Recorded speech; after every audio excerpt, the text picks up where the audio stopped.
I have never released one of these public before, but fuck it. This right here is a real group call recording inside of my $5,000 program. The same program that's helped agency owners go from struggling to land clients to making 10K a month, 20K a month, or even $30,000 a month recurring.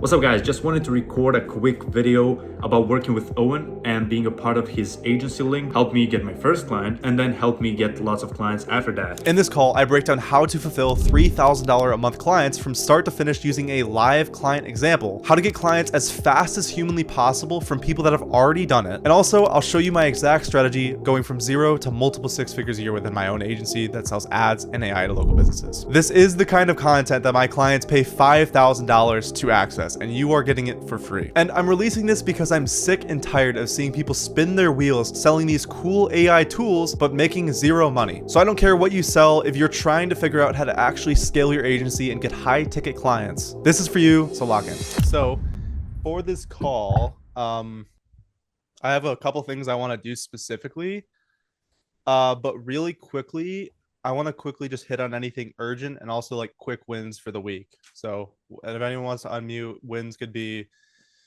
clients, money, client results, ad results, B2B ads, B2C, whatever it is.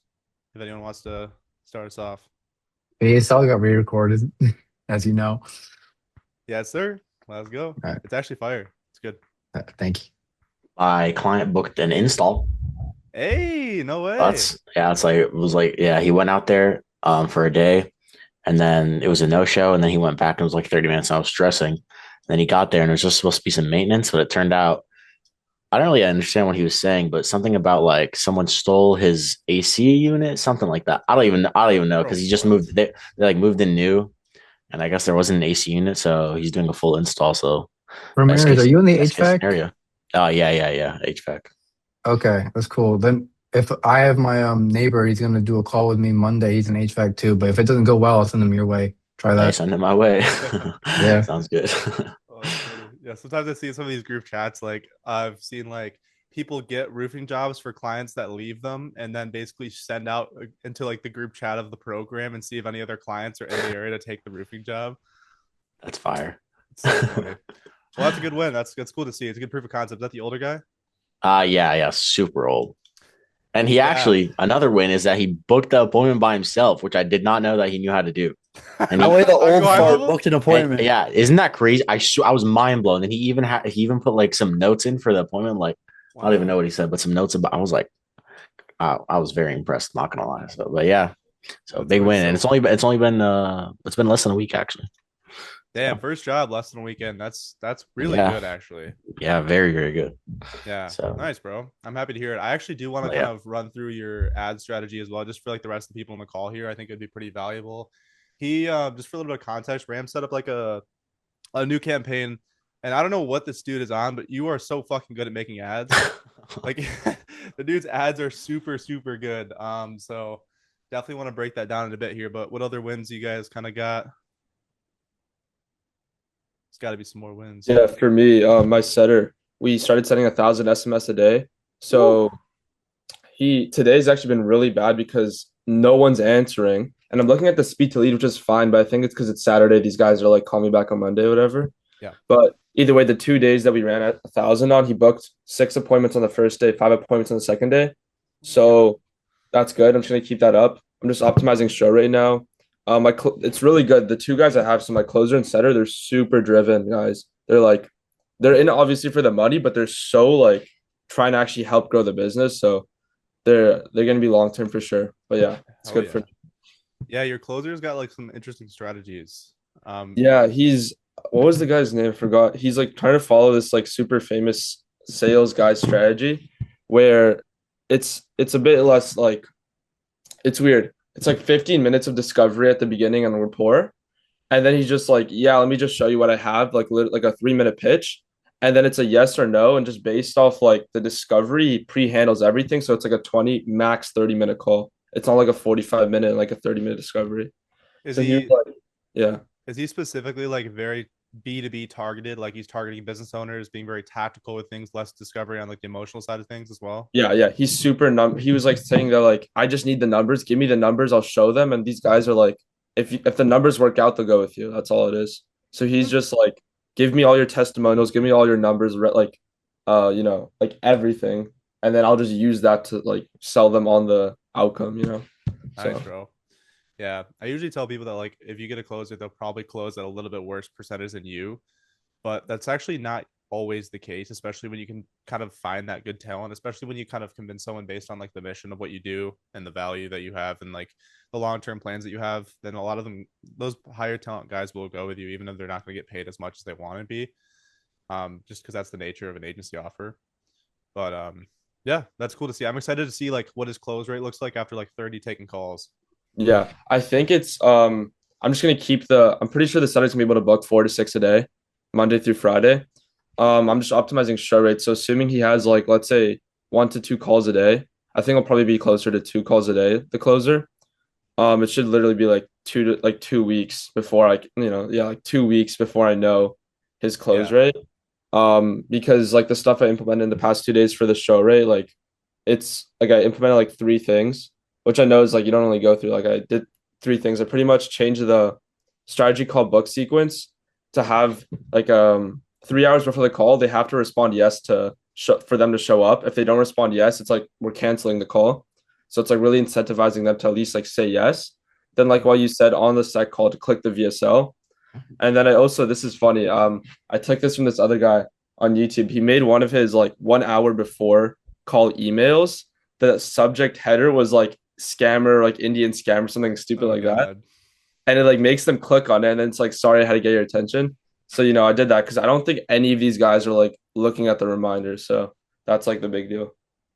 Yeah, if that works, honestly, I'm gonna be surprised because when I get that shit, when people email me stuff like that, like I get fucking pissed. But I guess we'll see. We'll see. We'll see. Cool. Well, that's exciting. I'm excited to see how he does and where he goes. What other wins y'all got across the board? Anything else? I have something, but I wanted to ask Ethan, do you have recordings of your closer? I would love to see what he's doing. He's only taken 3 calls so far, Okay. and he something was wrong with his Fathom, so only one of them recorded, like the most recent one. Like I can send it to you, but it wasn't like that qualified of a dude. But yeah, he's Yeah, gonna whenever you get a good one that's exactly like what you're talking about, it'd be super helpful for me and probably other people as well. Yeah, I'll send a good one. He'll have for sure a couple this week, so I'll send one that like either he closes or is the closest to a close. Yeah, awesome. Yeah. Owen, so I was gonna say my win that's entirely based off you, so props to you, brother. Let's go. Those ads, they're really good. Only one of the creatives that you made in like 30 seconds is it's weird because my dynamic creative is still like giving traffic to the other ones, but only one of them has produced any leads, which is pretty good. The only thing I'm trying to figure out is for some reason I only get people to fill it out between the hours of like 5 a.m. and 9 a.m. and then I never get another lead throughout the day. So I think I might need to go Hormozy mode so I can follow up on these guys right away. The other thing I was going to say, I just called like 3 people today, Ethan, as well. I think it's because it's Valentine's Day. Their wives are probably all over them. Because they all said the exact same thing to I forgot me. about that too, yeah. They're like, yeah, can you call me back on Monday? I'm like, yeah, sure, whatever. It's funny how all of us are happy on this call right now, and it's Valentine's Day. It's a little bit depressing. Fuck. Hey, I'm glad to hear that though, because yeah, I think a lot of people overcomplicate B2B ad creatives. Like everyone's got like the fancy AI stuff or like well-produced video ads that some of you've gotten time to produce and make and stuff. And it's like if you literally just go on Photoshop and put like a few words, you can get like a $30 cost per lead and a $50 cost per appointment. Like it's really that simple sometimes. So Yeah, it's wild. It's wild. cool. I'm glad to Is hear it that. $50 cost per booked appointment or cost per shown appointment? Probably 50 to 70 per booked. Okay. I'm just wondering because my code SMS, I'm probably getting like yeah, it's around there. That's why I'm like kind of considering maybe going to ads eventually. Right now it's fine, but I'll probably transition to ads within the next month or two just because it's not like that cost effective. Yeah, and Like, also like it's so annoying constantly just getting thousands and thousands more leads, just ripping through them. Like once you get into paid ads for good, you'll never go back to SMS. Like there's yeah. no reason to. I mean, if your CAC's below 3 to 1, if you're LTGP, like you'll be good. That's all that really matters. So Yeah. Simple enough. Yeah. All right. Any other kind of small wins, bigger wins, anything else along the kind? Niall signed a client, I think, a little while ago, which is cool to see. Cool.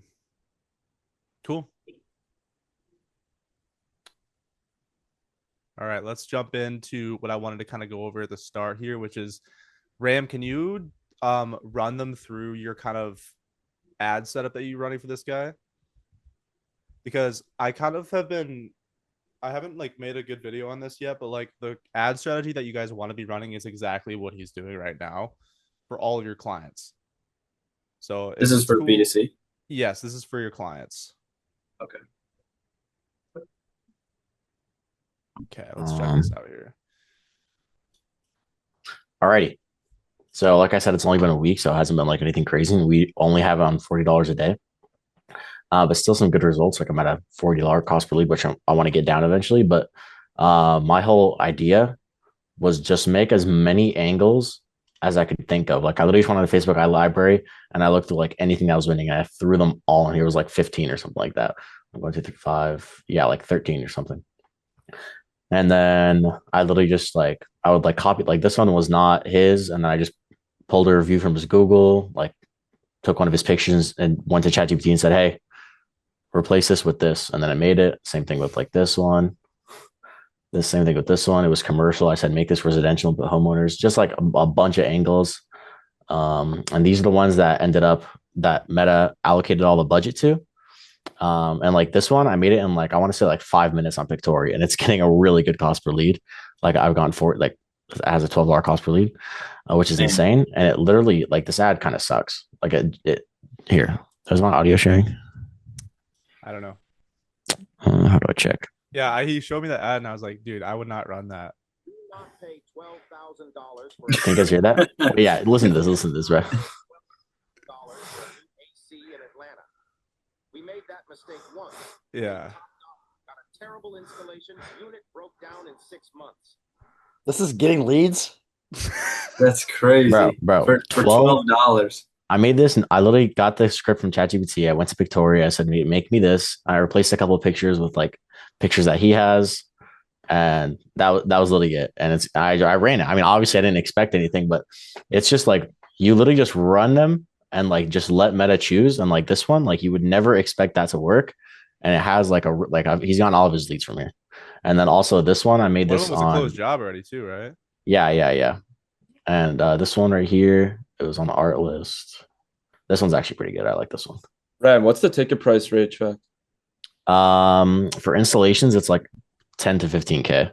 Oh, seriously? Okay. Yeah. Is that what he closed? He did. Yeah, he didn't close. He has a well, it's not like close. Like he still has to do like the measurements and then actually install it. But yeah. So they sign on the quote or what? Did the clients sign? Did the customer sign? I believe so. He called me when he was leaving. He sounded very happy. So I think he's good. Are you charging? You charge per lead or per appointment? Per appointment for this guy, because he well, I was just playing around, but I think I am going to stick to pay per appointment for like the smaller companies. What is this one? Is this one AI too? Yeah, this is AI. Look at this. How'd you make this one? Is this also a Pictory?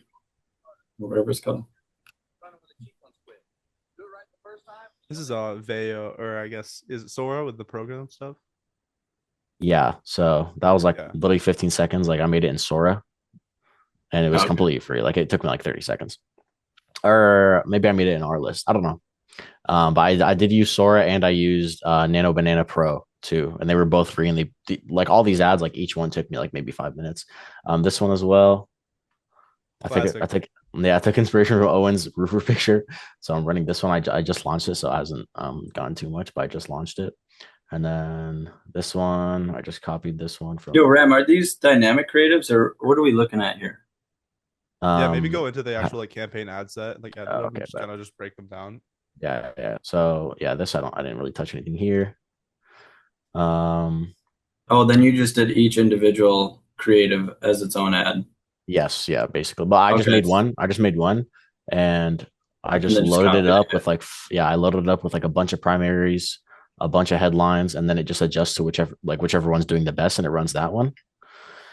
And then I have the lead form set up like this. Um, like, are you a homeowner? If they say no, they're disqualified. What type of service do you need? How urgent? And then tell us your worries and how urgent, like notes. And then they submit it, and then they get forwarded to the calendar, and then he just calls them immediately, and then they get the instant text back and all that. And then Do you have an AI text them or anything like that, or you just since this guy is not super like technically adept, I think I'm going to do this for all of them, all the clients anyways. But yeah, I do have um an SMS conversational bot on them. And for the location, What do you use for that bot? I just went here. I'll show you. Oh, it's from GoHighLevel? Yeah. So I literally just um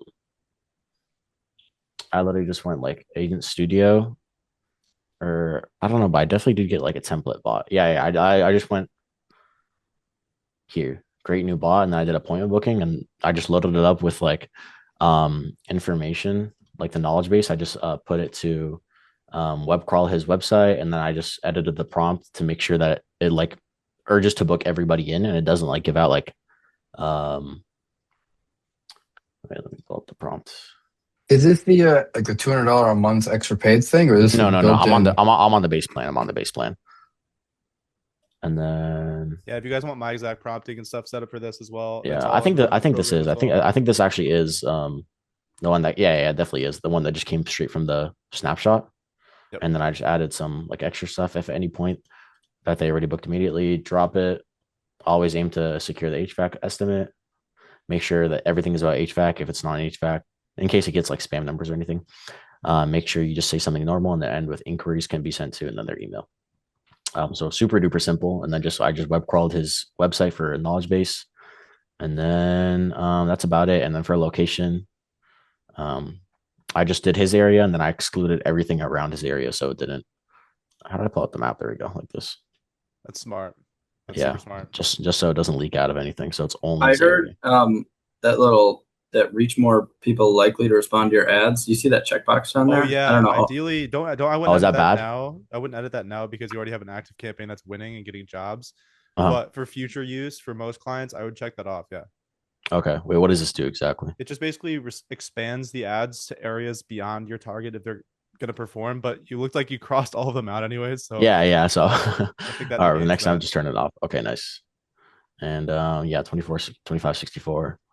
And then literally just 3 interests, and that's about it. And then I just made one, and I just literally duplicated it and just changed the ad every time. So I literally just loaded it up with primary, loaded it up with headlines, and then just changed the creative every single time. Appreciate it. And then you're doing, what are you doing, 250 an appointment or something like that? I'm doing 150 right now. This guy, he was not like the super. I did not expect to close him, to be completely honest, because he wasn't like super duper qualified, but he really wanted to do it. So yeah, I did the upfront and then 150 per appointment booked. So then when he booked it, he did it through GoHighLevel, so that automatically triggered the charge, or are you still doing that manually? Yeah, so anytime someone books through the estimate booking calendar, not the reschedule calendar, it charges them. Okay. What Yeah. stops them from just contacting the lead like outside of GoHighLevel and booking them in? I guess nothing, to be honest. But I mean, that's like kind of the problem with it. That's why I'm doing lead, yeah, because I'm scared. Yeah, Like, I do want to do paper lead eventually, but definitely for the smaller, like less call, like maybe like less than 500K. I think they're way more inclined to want to do paper appointment because they don't really see leads as like that valuable. But like obviously, if it's like someone like bigger, like maybe like 500K plus to a million, anytime like a lead comes in on Facebook, that's an immediate charge. Exactly right. I think that's I a like really that. super helpful for a lot of people here because it's like I think a lot of people get overcomplicated and confused by like the setup of running your ads and how you should actually structure the campaign, all this stuff, and like due to meta and just how good it is nowadays, you can just literally just shit post basically like tons of random creatives and just that's it, and then you just find one Literally that just let works it and then pick. make more that are similar like it, and it's like that's literally it. I think the biggest issue, and I think Hermosi said this as well, is like the biggest reason why marketing agencies can't perform for clients is because they don't test enough creative. That's always the biggest thing. So I appreciate you for showing everyone. That's super sweet. it's cool to see that he just signed a job, made a bunch of profit on that as well. So yeah, cool. I appreciate that. So I'm curious for some of you guys. One thing I do want to have, because a lot of you guys have signed clients and been good in here and stuff, but I want to see for the people that haven't yet. Um, if you have signed a client already or have made like a good amount of money, I want you to kind of unmute and say what you would have told yourself before to sign a client as fast as humanly possible. Because like going from 0 to 1, we all know it's like hard, like low key, that's probably the hardest thing you'll do. So for all of those that have gotten past that, what would you tell yourself to go from 0 to 1? Just curious. Anyone could start.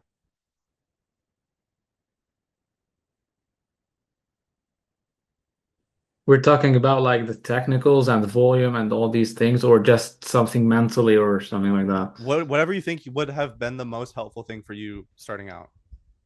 Well, for the actual SMS and talking to leads, just do more volume. Easy enough. That is the main. Like I wasted 2 weeks just doing 250 SMS a day, 300, and I could have done like 1,800 and get it like earlier. And like mentally, don't overcomplicate things. Don't overcalculate things because this just makes you feel that it is impossible, it is far away, and you will just get distracted. Just focus on the work and don't expect anything. Just focus without thinking about those clients. Just focus without any intentions. Just work 10, 12 hours without anything. I like it. Cool. It For sounds so me, basic. for me, I definitely, I mean, even still a little bit, but I definitely really was like stressing out and like overthinking about like what I was gonna do when I actually signed one more than I was more than I was stressing about actually signing one, if that makes sense. Like I was worried about the service delivery and all this and all that when it's a lot simpler than you think. Like literally running ads, like I literally just threw in 15 ads and one of them did good, and that's really all I need. So I definitely was overthinking the service delivery a lot when I should have just been like mainly focusing on just trying to sign someone. Yeah. Dude, that's the mistake that everyone gets on is like they're worried about fulfillment, worried about all this stuff in the back end before they're doing any calls with client, like potential customers. It's like literally just book sales calls and you'll probably be fine. You know what I mean? Um, yeah, that's super, super interesting. Anyone else want to jump in on that? Yes, no, maybe so. Well, I haven't signed my first client yet, but I know some of these guys in the group, like, they're in school, right? So what I've like had before, I was stressed about not having enough time to work on this, and I probably spent about like 2, 3 weeks just like being more stressed about not having time than valuing the time that I did have. So what I thought about this a while ago. I never really implemented it. Like my time is technically like 2 to 3 times worth more than yours because I only have, let's say, 5 hours out of the day. You guys have 15. So I have to do stuff with like 3 times as much leverage in order to get the same output as you guys. So I'm like, it's not even, it is the hours I'm putting in, but it's what I'm doing. I'm giving myself less time. I watched this like Layla Hermosi short that was like, it's this principle called like, I don't know what it's called, but she gives herself less time to do like more stuff to force herself to do like more high leverage stuff. So I used to give myself like an hour after school to respond to leads. Instead of that, first of all, I found a setter so they could do it during school. And second of all, stuff even like reviewing sales calls, I'm watching them at like 2x speed. Okay. I'm doing SMS at the same time, like making sure everything's right. I'm I'm doing a lot more at the same time and just like condensing my time where I can do more every single day. And another thing is, I'm not focusing on the output right now. I'm focusing on just like booking appointments and booking qualified appointments because again, because I have less time, it's obviously going to take me a little more time than most. Yeah, Parkinson's law, right? Um, so I'm like focusing on just booking the appointments, and I'm obviously trying to sign a client, right? But I can't just like sign a client. I need to get qualified shows for my closer and myself. So I'm spending most of my time just like and most of my effort on the closer and setter rather than just like thinking about in my head, how am I going to sign a client, you know? And I know it's going to take a couple of days. It's not going to be like I can't book 30 appointments in one day, right? So that's like a bit for the guys in school, whatever. Just like understand that your time's worth more, so you have to spend it more wisely. Smart. That's super, super, super, super smart and well put as well. Like leverage is important, especially in the beginning, because like when you don't have one, if you don't have that much time, then you are forced to literally do the highest leverage thing possible. But two, if you do have time, you can still do that. And think about it in terms of like what you should be doing on a day-to-day basis. If the entire day is supposed to be like booking appointments and closing deals, there's a reason why in the past I like couldn't sign any clients doing like 200 cold calls a day. It's because like there's no leverage there. Like I was just dialing people for $200 a day, which isn't enough volume. It is draining on my energy as well. So when I did hop into sales calls, I was already tired and stuff. And it's like instead, get a ton of setters. Like you can get 5 to 10 hungry setters that don't have access to the material that we have inside of like this program, for example, couldn't afford it, couldn't actually take the action and step to get into this program or something. That's like kind of your competitive advantage here, at least. And then you could find all these people that want to learn from you because, bro, a 16-year-old should not be hiring a fucking closer like normally. Like that's crazy, you know? And actually knowing how to do that, knowing how to integrate that with GoHighLevel and everything, like these are all things that potential setters want to know how to do, and you can kind of leverage your company as the way that they can learn that stuff, because obviously setting on an agency offer is not amazing. Like they're not going to make 5K a month off of you unless you're just insane. But that's definitely something to think about, is getting more setters, hiring more setters, making your time more worth more, especially when you're just doing cold outbound. Yeah. And David, what did you say in chat there?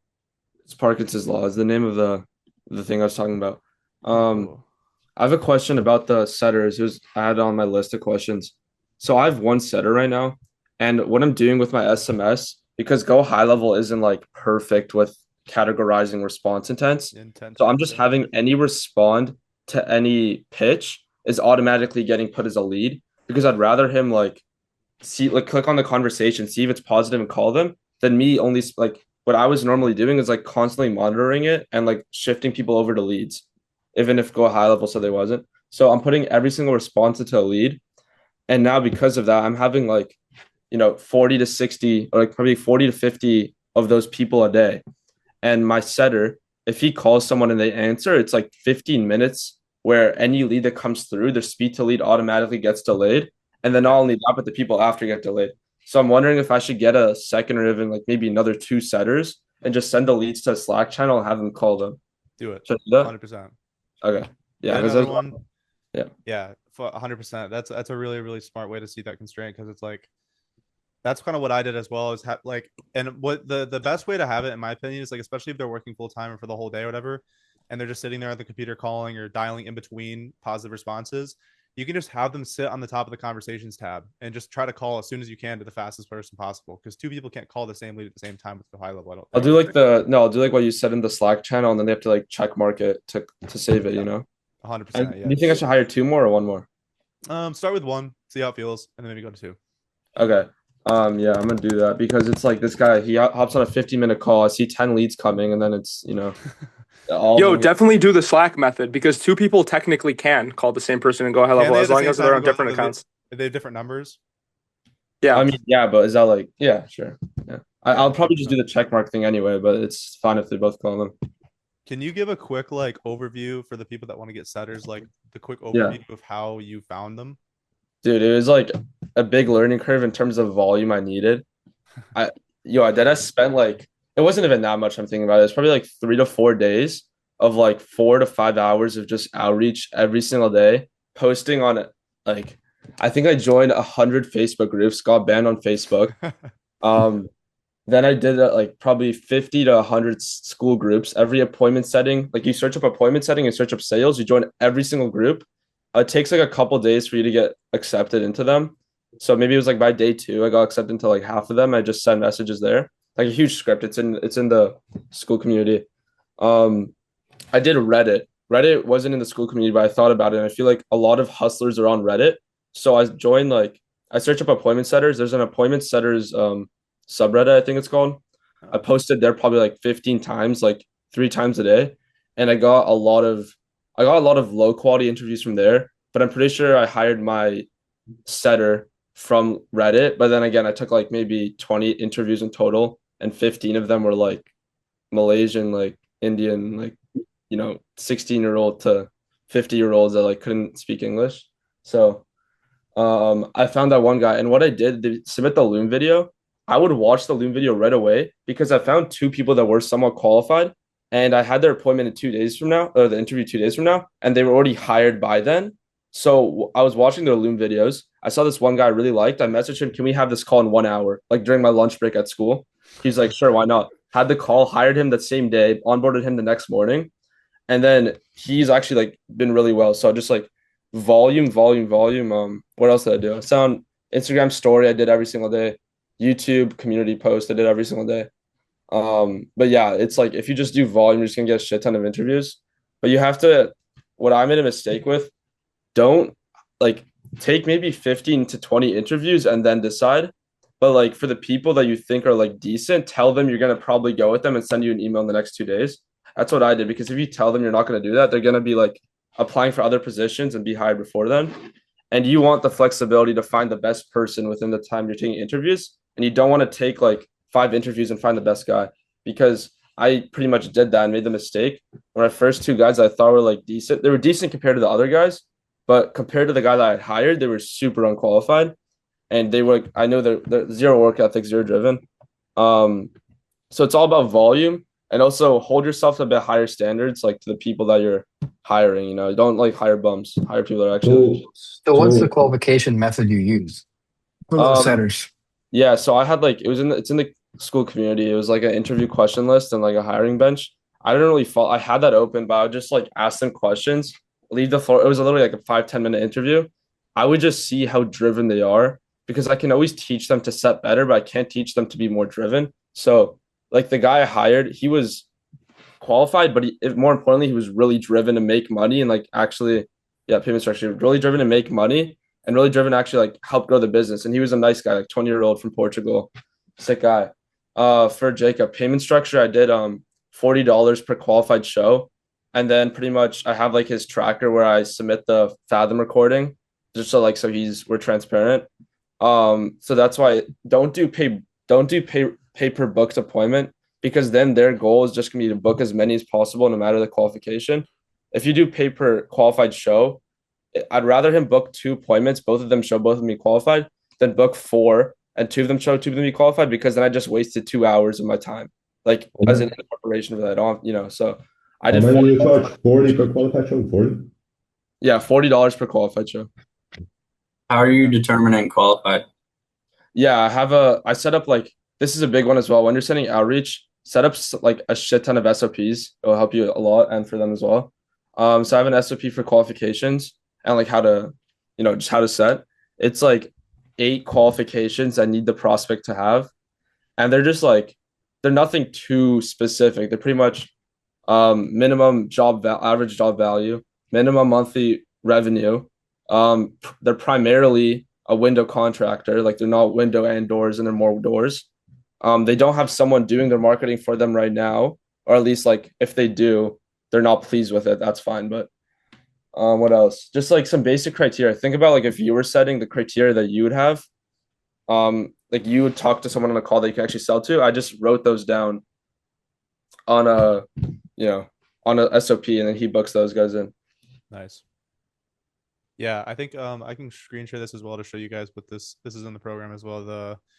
The hiring bench is super useful for this, especially if you build like a simple system for this, because like any position you're kind of hiring out, and for this program, for example, I've only done like content manager and setters, but like what's nice is like if you make a simple funnel or whatever, for example, like my funnel for positions with the best, especially if it's like a good position setter, this probably isn't really required, but you can make like a simple little funnel and basically just have the application right be in here, and have this basically auto format to this by having like the raw data go into here, and then just a simple import sheet into here. And then you can basically record a Loom video that kind of explains your vision, your mission, the position overview and everything.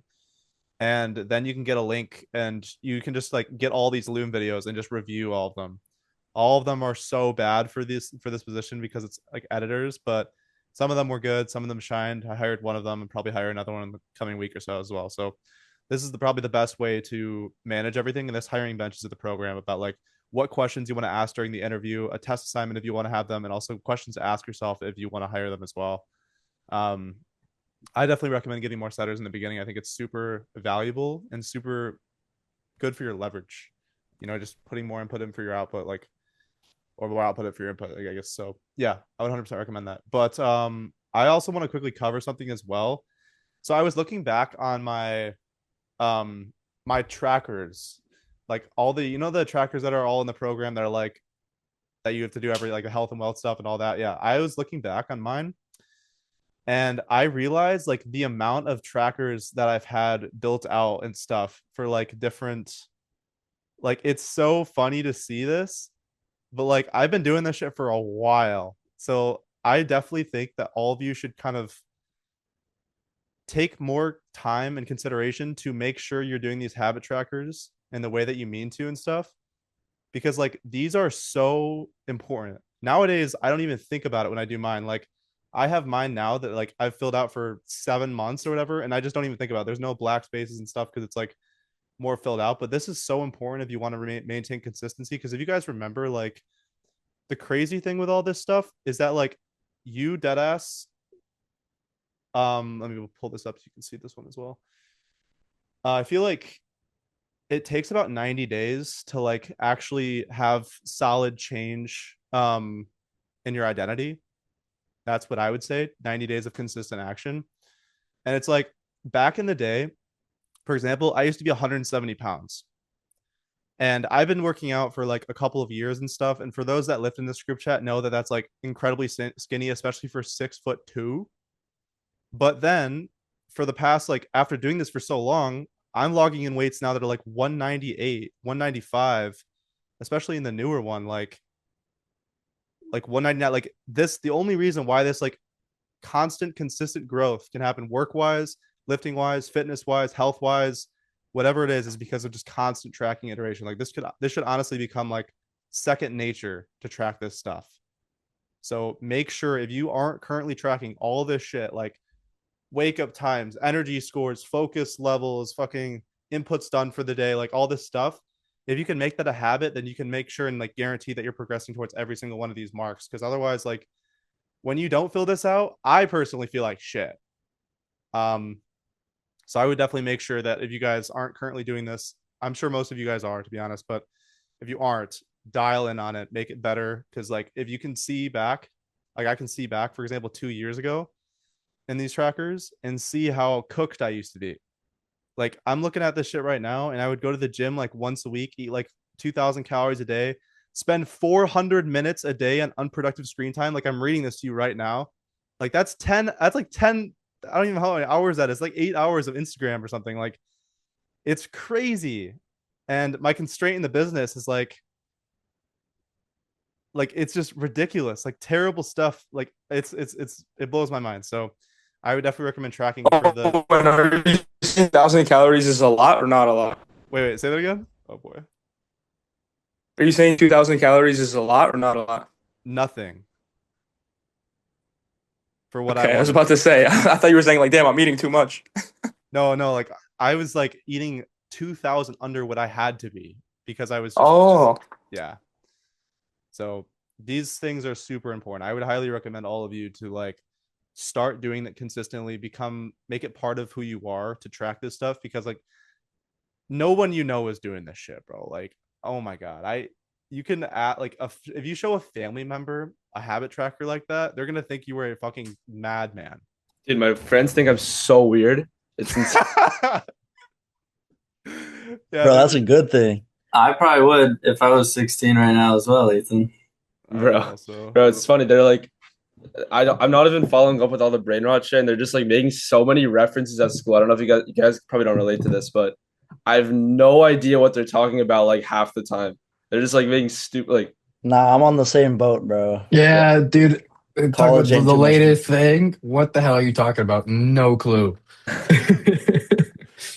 Yeah, so true. Especially like it's so interesting how the normal person operates, because obviously like we all have huge fucking goals compared to most people, like $1 million businesses by like a young ass age, like all these crazy goals. I feel like a lot of people don't they can't see and operate in the same level. Like I even just show like basic calendar usage that's like just strategizing out your day and calls and stuff, and people can't even fathom that. And it's like, oh, you don't even know how much tracking we do. So yeah, My fiance just explained what 6'7" meant to me like a week ago. I was like, what the No, fuck? you should know what that means, bro. That's dude, I found out about basic that knowledge. Basic I was knowledge. in Spain and I was hanging out with this girl, and she was asking me, she like coaches young soccer kids, and they kept doing the 6'7" thing, and she brought it up to me, and I had never heard of it by then, and this was like 2 months ago and something. We had to go ask people out in the street and figure out what it was, because none of us we didn't have the TikTok download or anything. And it's like, oh my gosh. Owen was just trying to get it in. She was like 6'7". He was like, yeah, for sure. Bro, that's crazy. That's funny. Yeah, it's a good thing I'm 6'7", so. Yo, Owen, a random question, not really, but trying to get back on track here. Let's run it. I know you have a bunch of guys that apply. I don't know how many you turn away because they can't afford it. But that'd be kind of interesting as like an additional, I don't know, something. You could tell them if you think they're a good fit or whatever, they could apply to be a setter, and you could send their info out here, and probably one of us would be more than happy to hire them. That's a good point, because I do get a lot of people reaching out to be setters for me. Like I had a guy sent a loom literally this morning.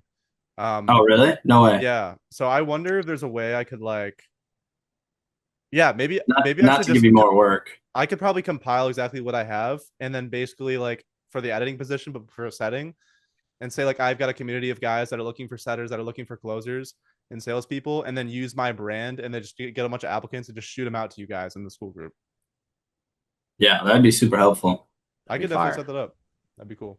I think that's a good use, because my brand's going to be growing a lot, especially with these new content people have gotten. So nice. What kind of questions you guys got? Hey, I got a retarded ass question that's kind of on the same like criteria of personal development. But how are you guys staying like energized throughout the day besides just drinking an unholy amount of caffeine? Like once it hits like 2 o'clock, 3 o'clock for me, I'm like pooped, and I still have like 6 hours left. Bro, besides nicotine, besides unholy amounts Besides more stimulants. Yeah. I'll give you my answer before anyone else chimes in, because I've dealt with this as well, where you like, I would try. Okay, I've got a few things. First thing, check your circadian rhythm. By like, what I mean by that is, as soon as you wake up, get in the sun. Like as soon as you wake up, first thing. At night, don't use technology for an hour before bed. Those two things alone will help a lot, because your sleep quality will be so much. Yeah, Huberman style. Exactly. Everything that dude says is perfect in regards to sleep. So those two things can help a lot, and you'll be more energetic throughout the day. And also, it's actually more productive for you to. Have you ever heard of, what is it called? Napa latte. Have you ever heard of that term? Nah, never. Someone's heard of that term in this group. Yeah. I am. Yep.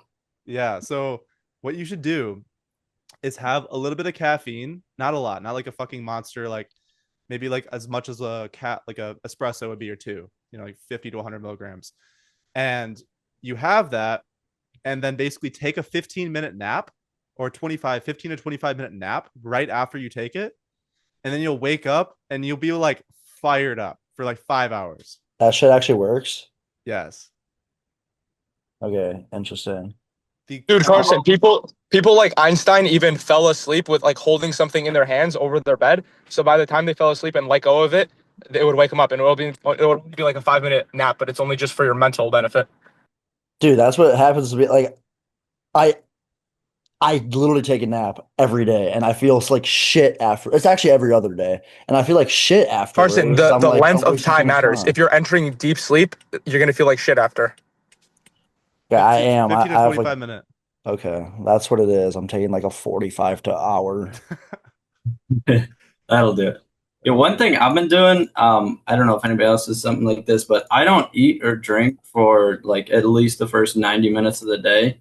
And like my first 3 or 4 hours of the day are just like wildly productive. And like when I do eat that first meal, it's not even a big meal. It's usually just like a protein shake or something like that. And then I have my coffee, and I don't feel like groggy after that, and it lasts way better because I think if you have coffee immediately, you're gonna hit that 2 p.m. slump, and you're just gonna feel like dog shit because all that what is it called? Some fucking chemical. Adenosine. Yeah, you want to be 60 to 90 minutes out. Yeah. Yeah, someone linked the podcast and the chat. That's a really, really good one. Watch that. What happens if you wake an hour before sunrise and work until you fall asleep? I don't know how to fix that one. Move. I want a second on what. Oh, sorry, go. What do we do with the place if there's no sun? Still, if you go outside, even when it's cloudy, you'll get sun through the clouds. That's what I do. Off what Jude said, literally, like when I was like first starting the program, like the first week, I saw such a big difference when I woke up and I literally like my phone is like completely shut off. Like if you wake up and you like get on your phone, or like for me at least, like I would be so unproductive for the rest of the day. Now I literally wake up, I like shut my phone off like immediately, and I like you don't really need it. Like you genuinely don't need it.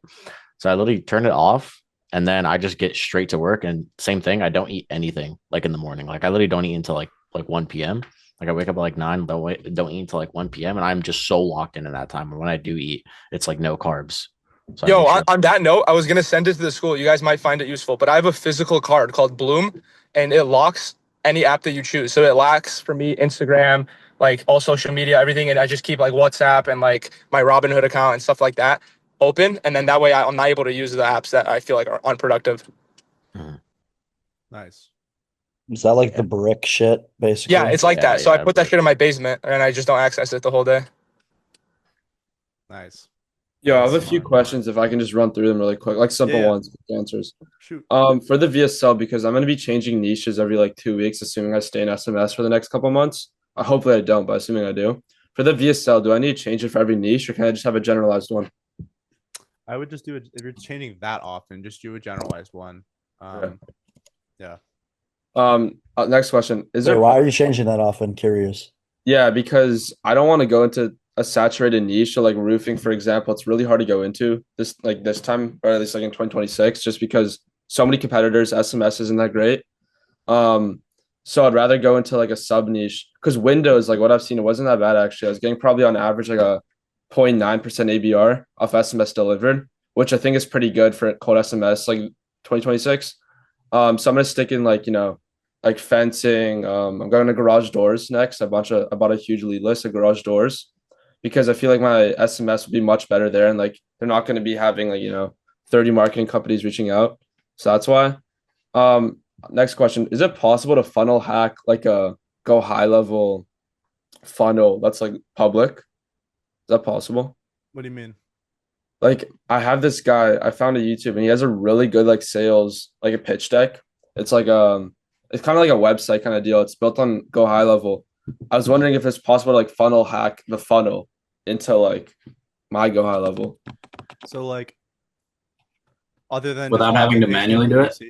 Yeah, because I think it's like custom coded. I'll let Jude answer this question. Yeah, that's cool if you can do a custom website. I don't know. Does GoHighLevel for their website, do they let you paste code in? Yeah. Yeah, so I would honestly, dude, I'd just take a screenshot of it, or like as many as you can, and then just ask like Claude or ChatGPT or something. Dude, I was trying to do that. It doesn't work. It's like Claude's only so that AI is only so good. Can't like do it that well. Yeah, I can help you out with that after. Yeah, maybe. I don't know if it's worth my time anyway, though. I feel like just some regular. Yeah, that's true. Like, and you think it's fine if I just use whatever Miro board? Yeah, honestly, pitch decks don't matter that much. Like some influencers online say like, oh, you have to have this beautifully crafted slideshow, but like that's the reason why we have the pre-call VSL, so you don't have to do that. Okay. I think whatever works is whatever you feel comfortable with, and this is something I really want to touch on for all of you really quickly as far as sales goes. All of you have your own sales style, so don't emulate my sales style or Brandon's or anyone else's that's in the program. What's working for them? You need to figure out what's working for you. Because this is something that I've like facts. I sell the way I sell. I'm like I'm a super smiley, talkative, not very pain point driven. I just make them like me and be confident enough to say I'm going to get them a good result, and that's enough. That's all I need to close. Brandon reviewed one of my sales calls because he's more binary and like thinks that the way that he sells is a little bit better than mine. And so he's like, dude, you suck at sales. How are you getting a 30% close rate? And it's like, it doesn't matter that much. Like at the end of the day, if these guys trust you, if you're confident enough, they'll go with you. So like you just need to find what works for you. Some people in here will be like super pain point heavy and be like, diving deep into discoveries and like fucking, the call is like kind of depressing. And then other people will have, a more established approach with a cool background and like a nice pitch deck and fancy shit. And it's like, there's no one way to close people. As long as you're confident and they trust you, that's really the only thing that matters. Yeah, good point. Next question for my guarantee. Is 30 leads in 90 days too like loose of a guarantee, or is it My fine? question: Why do you have a guarantee? Because some of them ask for it, and just like Really? if I, yeah. Well, Yeah, to be fair, I haven't taken enough sales calls to make that like a cemented claim, but that's what I've noticed so far. I would honestly, I feel like guarantees overall kind of hurt your close rate. No, Kind I of don't bring it up controversial, to them. It's just if they what I tell my closer, and I'm doing it as well. If they ask you once, you say you don't have one. If they ask you twice, then you offer it. Because one time could just be like they're trying to get the most out of you. If they ask you twice, it might be like a trust issue or like a value issue. So you're asking if you can deliver on that guarantee or if it's good enough? If it's like, is that gonna help me at all? Like a 30 leads per 90 days. Like, should I make it more? Should I just remove it? Like, what do you think? If you have it, if you keep it, I would raise it a little bit to like 45. But all this is dependent on ad spend as well. So it's like, Yeah, I I don't thought like, about that as well. Yeah. Like you it's can fifty definitely dollars a fulfill day on too that. much? It's $50 a day too much No, that's for too little. $50 a day Yeah. for B2C. Yeah. Ram's running $40 a day, I thought. Well, I know, but that should be for a small business owner. Okay, like these guys I'm talking to, let's say they're doing like 50K a month in rev. Like 50 to 80K a month. $50 a day is too little because that's like, That's a yeah. starting point. Yeah, like for the starting point at least. Yeah, you can start it at $50 a day, but like low key, if you find the second you find a winning ad, you should raise the budget 20 to 30% every couple of days. Okay. Yeah, so $50 a day is good. And then question for the sales calls, I noticed then like my closer told me this happened on all the sales calls. They ask like what's different about you compared to either other people or other people they've tried before. How do I respond to that sort of objection with like what makes you different? Oh, that's a hard one. It's a good question. I'm trying to think what I've done. Because I can't leverage like testimonials. I have like one for my dad, but like I don't have like, tons of social proof. That's the thing. Say AI. I bet if they've used one before. I don't know. The way that I wouldn't do AI just because a lot of these guys don't fuck with AI. The way that I've handled this is I've been like, why don't you call one of my clients? And they like, and then I'm like, ask anybody else that you're on calls with marketing services to call one of their clients. I bet you're going to say no in some BS reason. That's how I differentiate myself. So you need to kind of find that unique angle. That's cheating. Yeah, it is cheating. But I can still do that. No, I can still do it with my dad. He'll do that. That's a really good way to do it. Okay. Owen, can I jump in? Yeah. I'm like an overthinker, as people might know. So I spent like a lot of time thinking about this, and on all my setting calls, it almost always comes up for whatever reason. People in my niche like have heard like the whole spiel before a bunch of times, which I guess is common.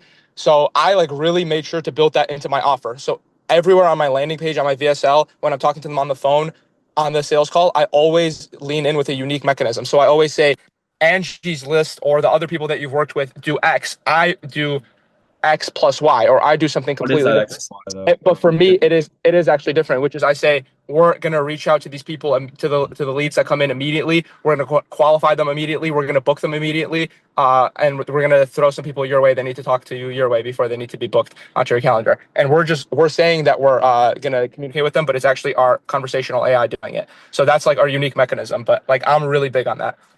I feel like if you Also- suck, they're gonna be pissed off if that happens though. Like you saying Why? you're doing against an AI. You can also push long-term partnerships as your unique mechanism as well. Like a lot of people churn and burn agencies are so common. Like we don't, luckily none of us in here have churn and burn agencies because we're focused on our product and like making sure we have good running ads. But like a lot of agencies are churn and burn and they stop working with clients after 1 month. So you can be like, well, and I know that this is dependent on if you already have had this happen, but you can say like, my average client stays with me for like 6 to 12 months, and you can call when it's been with me for more than 1 year. I bet you can't do that with other people. You know, it's like those are those things that you don't immediately unlock, but once you have them, you can just fucking abuse them. Okay. So for now, I'll just say like you can literally just call one of my clients right now, and he'll just tell you exactly how we're different. Easy. Okay. Last question. This is a technicality issue. It's so weird. I have like my laptop, my MacBook, and then I have my desktop at home. For some reason, on GoHighLevel, the smart lists are not congruent with what I have on my MacBook or what I have on my desktop. It's really weird. It's like the contacts are the same, but the smart lists don't show up the same. I don't know why. Has that ever happened to you? Because as soon as I got a Mac, I threw away my desktop. You just work on your Mac? Yeah.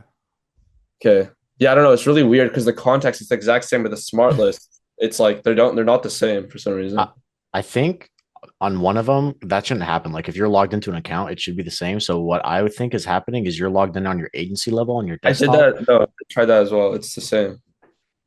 You know what you could do is you could tag wherever you have the smart list visible, just add a tag to all those, so then you can filter for that from the computer that doesn't show the smart list. You know what I'm saying? Like do the tags instead of the, yeah. Well, no, do the smart list as well, because that's going to be default. But if you also add a tag to it, then you're always going to be able to filter for that in the future, no matter which computer you're accessing it from. Yeah. Honestly, like what I think I'm gonna do, that I can do that as well. What I'm probably gonna do is just set it so whoever I didn't contact, so the last activity is empty. I'll just like take those because the smart list doesn't entirely matter. It's just like organizing by states. But as long as I do that, it should be fine. I think. Another thing. Yeah, I do something similar. Mention if you guys one kind of final thing is that like with your current clients, you don't need to have spectacular results to use that card to say like, oh, let me reach out to a client of mine and he'll give me a good word. Like you don't need to have worked with guys for tons of time and get tons of results and like it's insane transformative journey. And like Hermosi talks about this and it's that like proof is proof.